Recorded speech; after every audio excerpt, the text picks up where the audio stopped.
So we're going to start looking at examples of one-dimensional reference frames. One-dimensional reference frames. Okay? And we're going to start with 1D because it's simple and it's not too complicated or too complex. All right. So we'll start with a very simple scenario. Okay? Very simple scenario. Let's take, let's see. Let's take this little elephant here. Mr. Elephant. Oops. His eye's in the wrong place. Oh well. There's an elephant, and the elephant is walking. Okay. That will give him the task. The elephant is walking this way. I gotta take that eye out of there because it's annoying me. Okay, put his eye up there. Let's say the elephant walks here over to here. So he walks from position A here to position B. And we're going to say that he walks 20 meters. Okay? So nice and simple, the obvious first. How far has the elephant walked? 20 meters. We could say that the distance covered by the elephant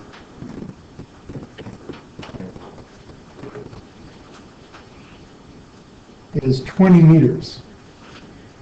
Now, I want to ask you if you could tell me anything about the displacement of the elephant, remembering what displacement actually means.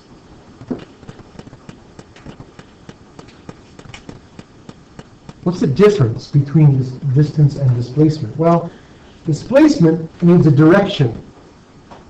And we didn't really decide on any directions. I don't know if that line is east or west, or it could even be north and south. If my map is crooked, I don't know what that means, right or left.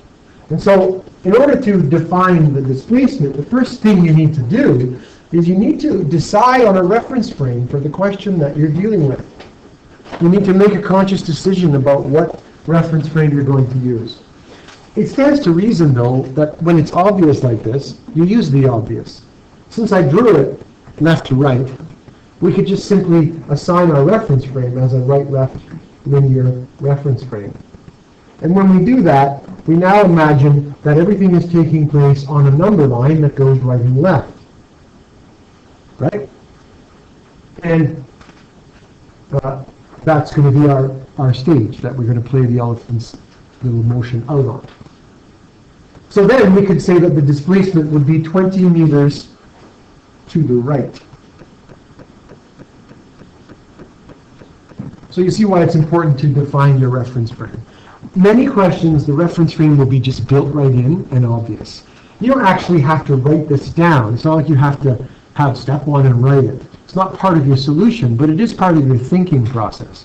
So this part here has to be thought about, even if it's obvious. It might take you 1 second to figure it out. It might take you a couple of minutes as it gets more complicated. But you still have to think about it. Okay? All right. So that's that. Now, I want you to imagine something else. All right?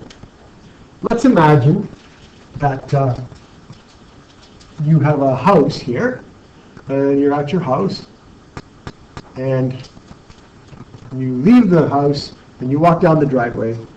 Then you start walking down the street over here, and after a little while, you get down the street, and your mom drives by in the car, and she picks you up. So you get in the car with your mom, and she drives you to the airport because it's your birthday and it's a surprise. She's taking you to Jamaica for your birthday. So you get on the airplane and you fly to Jamaica, wherever Jamaica would be. And while you're in Jamaica, you're stopping at the resort, but you're taking an excursion up into the mountains and over into the rainforest, having a great time, walking all over Jamaica. And then a week later, you're back in the plane, come back to the airport. You drive back here, your mom picks you up, stops at Walmart for something, and then takes you back home. And sure enough, there you are, back at home a week later. Okay? Think about the distance that you've come. Thousands of kilometers, right? Thousands of kilometers of distance. The distance covered is very large. But I want you to think about the displacement. What would be your final displacement The word displacement means displaced. How far away you are from where you started. When you move something, right? If something is here and you move it to there, you've displaced it this much. So what you're trying to get across to people is where you are now compared to where you started. Well, where did you start? At home. Where did you finish? At home. So your displacement is actually 0. You are not displaced at all from your starting point after this is all over. It's hard to believe that your displacement would be 0 when you've traveled thousands of kilometers, but it is true. Now the way you can understand that is by thinking about all the motions and movements. Because displacement involves direction, right? 5 kilometers this way is not the same as 5 kilometers that way when you're talking about direction. In fact, if you moved up and then move up this green line and then you move back down the other green line, they would cancel each other out and you'd be back where you started. So it's true that you did walk down your driveway this way, but on the way home, you walked back up your driveway, so it cancels it out. And it's true that you drove down the street this way, but on the way back home, you came back down the street this way. Even if you chose a different path, like this one, for every arrow on the path going in a certain direction, somewhere on your path, there must be another one that cancels it out. Otherwise, you could never end up back in the same place you started. So all the motions and arrows that you did over in Jamaica, all of the arrows on your trip, wherever they are, you can find an identical arrow in the opposite direction somewhere else on your trip, which cancel out. If you didn't, if there was an arrow left over, that arrow would mean you couldn't end up back where you started. So when you end up back where you started and you consider the directions, you can see how your total displacement can cancel out and become 0. There's a very important distinction between displacement and distance. Another example would be if you're running the 400 meter. You start here, you run around the track. After you're done, you stop right there. You've covered 400 meters of distance as you go around the track, but your position at the end is exactly the same as your position at the beginning, so you have not displaced your position at all. So what we're saying is that another way to think about displacement is a comparison, or perhaps another way to put that would be the difference between, maybe that's a better way to put it, because when we say difference, that means we're subtracting the two. The difference between your starting position or your initial position and your final position. What's the difference between them? That's another way to think about displacement. In fact, the word position is a sort of a synonym for displacement. It means the same thing. You can say position as well as your, because it basically means your place in space. And if you change your position, that's a displacement. So those two words can be used kind of the same. All right, so now that we have a better handle on distance and displacement, let's look at a couple of examples of how we might use them to solve a problem that's just a little tad more complicated. Let's say that our elephant isn't just walking 20 meters and that's it. Let's say the elephant does this. Let's say that first he walks 20 meters to the right. But then, after that, he decides to walk another 15 meters to the right. And then he's not happy, so he turns around and he walks 8 meters to the left. And then he walks 6 meters to the right, and he finishes up by walking left again 12 meters. So he's sort of walking back and forth. Whoops, that's supposed to say that. He's walking back and forth along a line. So his motion is still linear. He's still moving.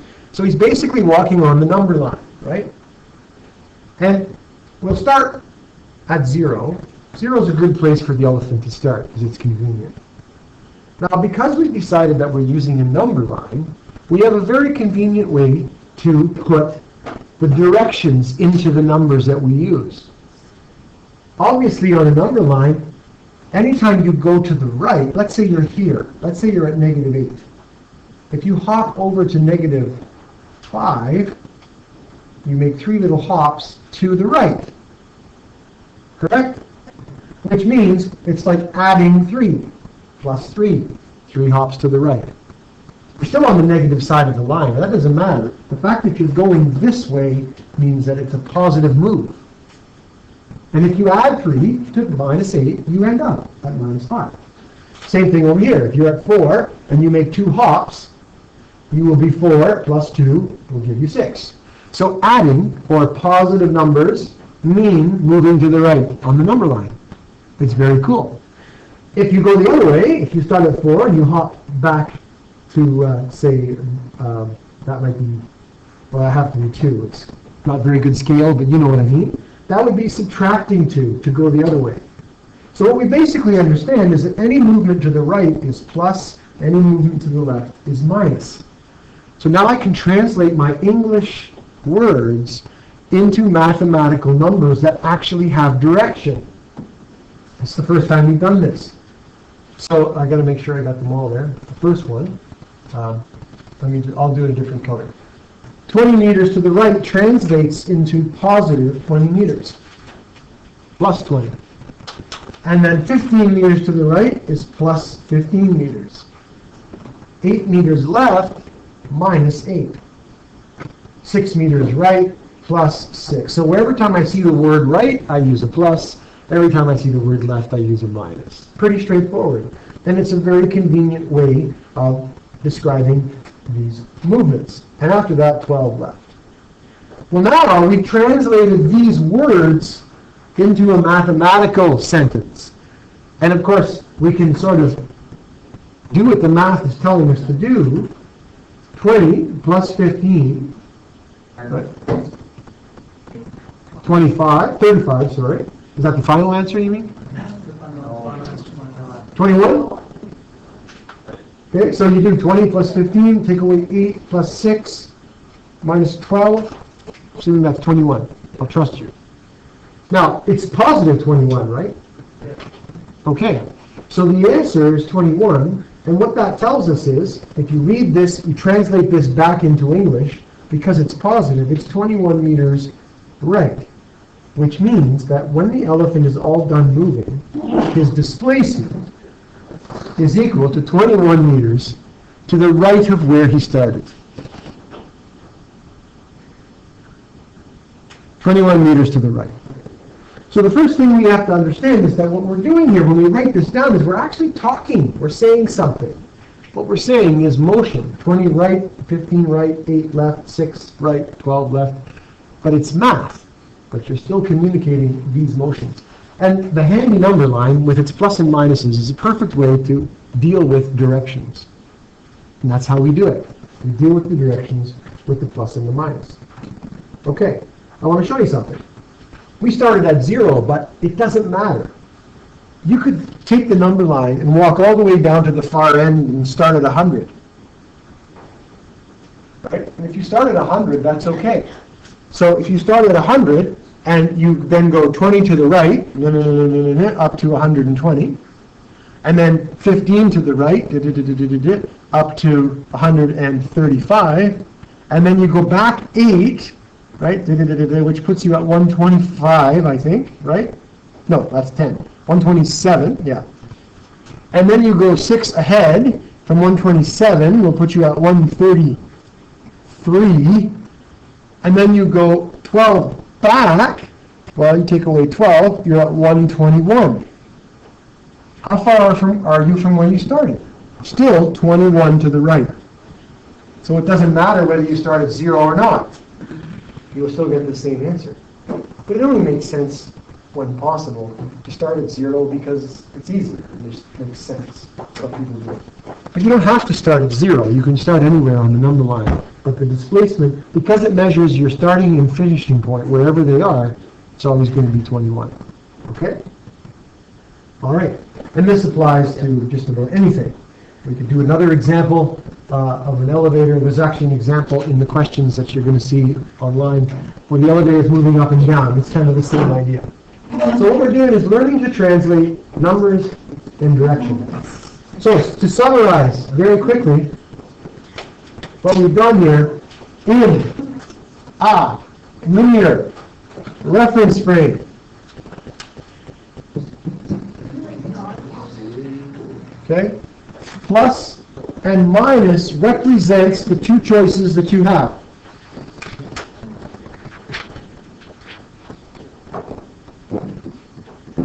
Whether it's left and right, up and down. And here's the other cool thing. If you go back here and you decide that I don't like this reference frame, I want to be weird, and I want to have a number line that runs backwards. So let's say you decide that you're going to do a number line like this, and you're going to put negative numbers on this side and positive on that side. Well, now negative means right, and positive means left, right? If you go through the same process, you'll have negative 20, negative 15, positive 8, negative 6, positive 12, and your answer will be negative 21. But in your reference frame, negative 21 still means to the right. And so you still end up with the same answer, even though you've done everything backwards. So you don't even have to worry about which reference frame you choose, as long as you define it and you stick with it in the translation between the math and the English. And that's as far as we will go for today.